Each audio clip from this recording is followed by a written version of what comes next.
Miss Lindsay here, and today in class we learned how to solve and graph irreducible polynomials.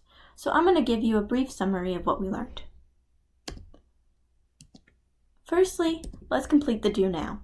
What are the roots of the polynomial f of x equals x to the fourth minus 1? Pause the video and write your answer in your notes. So, first thing you do is set it equal to 0, because we know that the roots of the function are where the function equals 0. And then we factor it into x squared minus 1 times x squared plus 1 from the difference of perfect squares. Now let's look at these two functions individually. We know that we can factor x squared minus 1 into x minus 1 and x plus 1 from the difference of perfect squares again. However, what about x squared plus 1? So let's look at that one separately. If we move the 1 over, we get x squared equals negative 1. Then we take the radical of both sides, and we can get x equals plus or minus radical 1. Now from the previous class, we know that radical negative 1 equals I. So we get x equals plus or minus I. And if we put that in the same form as the other function, we can get x minus 1 times x plus 1 times x minus I times x plus I equals 0. Give us the answers that x equals plus or minus 1 and plus or minus I. So that function had 4 roots. So let's look at the fundamental theorem of algebra. So the fundamental theorem of algebra states that a polynomial function f of x of degree n for n greater than 0 has n complex solutions for the equation f of x equals 0. Let's look into this in more further detail. So try to complete this example. How many roots are in the polynomial 3x squared minus 18x plus 24? Try to do without solving it. So, using the fundamental theorem of algebra, we can see that the highest degree is 2. So n equals 2. So the polynomial has 2 roots. And by graphing this, we see that, yes, it is correct. The polynomial function hits the x-axis in 2 points, so it has 2 roots. Let's look at another example. How many roots are in the polynomial x to the fourth minus 1? Find them. Does this function look familiar? This was the do now question. Now, just by looking at the highest degree, we see that this polynomial has 4 roots, which we found before. So how does this relate to solving and graphing irreducible polynomials? The fundamental theorem of algebra states that if a function has a degree of 1, then we know that it has 1 root. Now the only possible combination of linear factors is 1 real root in this situation, as you can see in the example. Now if the function has a degree of 2, then we know it has 2 roots. Now this can either be 2 real roots or 2 complex roots. And if it has a degree of 3, then it has 3 roots. And these are either 3 real roots or 1 real and 2 complex roots. And if it has a degree of 4, then it has 4 roots. And this could be 4 real roots or 2 real and 2 complex roots or 4 real roots. Now, do you notice anything about the complex roots? They always come in pairs. So let's look into that further into detail. So we know complex numbers are in the form a plus bi, where a is the real part and bi is the imaginary part, and I equals radical negative 1. And complex numbers always come in pairs, or complex pairs, or another name for it is complex conjugates. So here's the formula for complex conjugates. A plus bi is our complex number, and a minus bi is its complex conjugate. And when they multiply together, they get us a real number. So here in this example, we have 2 plus 3i and 2 minus 3i equals 97, a real number. So complex numbers form irreducible polynomials, or a polynomial with integer coefficients that can't be factored into polynomials of a lower degree, also with integer coefficients. So when we're working in the real field R, irreducible polynomials include the following functions, which either give us irrational roots or imaginary roots. However, when we work in the complex field.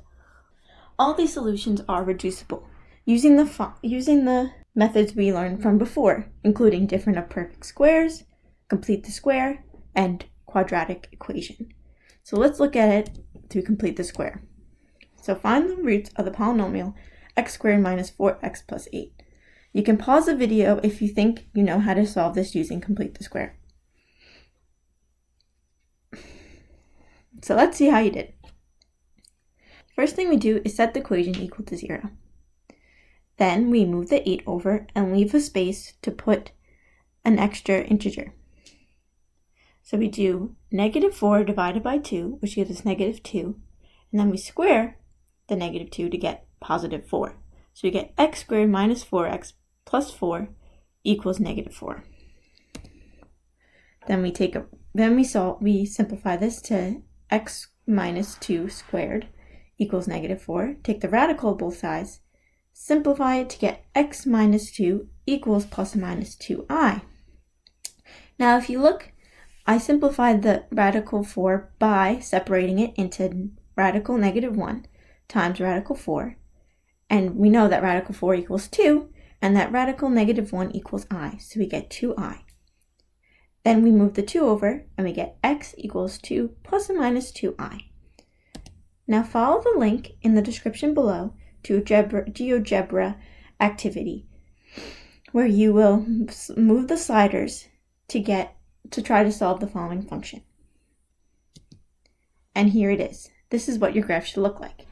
And we see that we were correct. The two complex roots of this function were 2 plus 2i and 2 minus 2i. Now let's try to solve this using difference of perfect squares. Again, pause the video if you think you can solve it. Alright, so we know that x squared minus 4 equals 0 gives us x plus 2 and x minus 2. So when we do x squared plus 4 equals 0, we get an I. So we get x plus 2i times x minus 2i equals 0.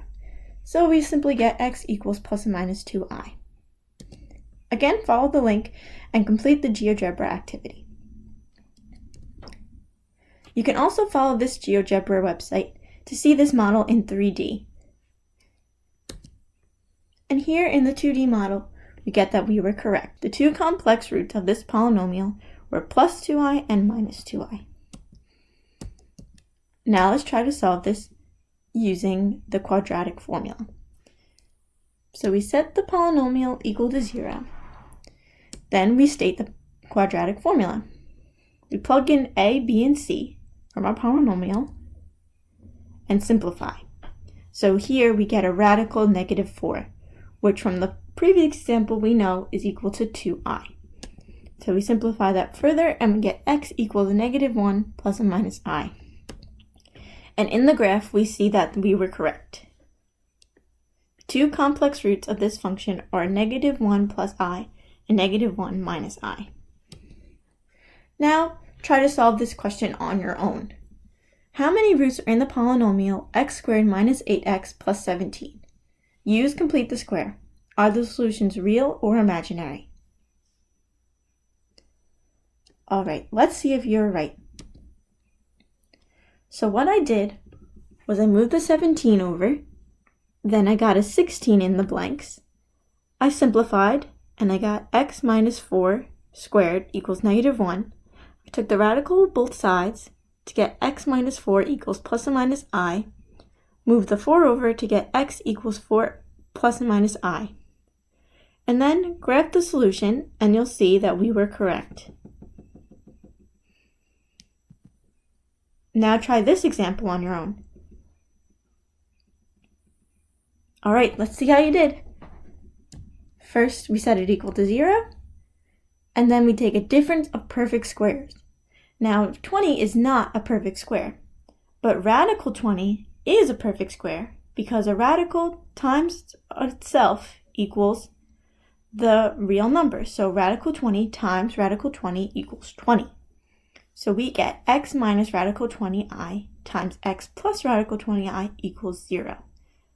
And from that we get x equals plus or minus radical 20i. which is approximately plus or minus 4.47i. Now, using the link, we graph the function and we see that we were correct. Finally, let's try to do this problem on our own.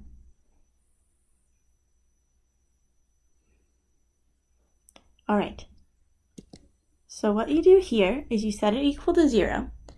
Then we use the quadratic formula, and we see that x equals 1 plus or minus radical 13i, which is approximately 1 plus or minus 3.61i. Now, did you think I forgot about the last question? Let's go back and see if you were right. So, are the solutions real or imaginary? Here, we see that both solutions include I, so they were both imaginary. In example 7, we saw that both solutions included I, so again, they're both imaginary. And lastly here, again, we see that both solutions include I, so they are both imaginary.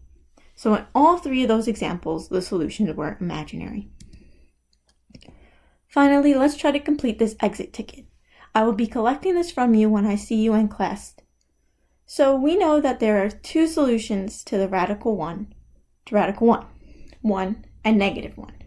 Or you can say that these are solutions to x squared minus 1 equals 0.